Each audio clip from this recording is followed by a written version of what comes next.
Forcat e policisë kanë arrestuar një 23 vjeçare nga Kurbini, Flogerta Koçi, e dyshuar për përfshirje në 2 vjedhje të dhunshme.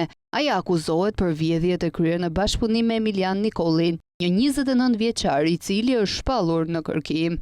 Sipas hetimeve të policisë, ngjarja e parë ka ndodhur në 30 maj ku Flogerta Koçi dhe Emilian Nikoli kanë vjedhur një shumë të konsiderueshme parash nga një drejtues taksie në fshatin Fushmamurras. Gjatë këtij incidenti, ata kanë kanosur viktimën me armë duke friksuar dhe detyruar atë që t'ju dorëzoi parat. Një tjetër ngjarje e ngjashme është regjistruar në 10 maj ku dyshimet janë të plota se 29 vjeçari Nikoli ka hyrë i maskuar në ambientet e një karburanti në fshatin Furgjorm. Pas kanosjes me armë të punonjësit të karburantit, ai dhe Koçi kanë mbjedhur xhiron ditore të karburantit duke u larguar nga vendi i ngjarjes me një shumë të konsiderueshme parash. Ndërkohë Emilian Nikoli, i cili ka një rekord të theksuar kriminal për vjedhje të tjera, është shpallur në kërkim nga policia.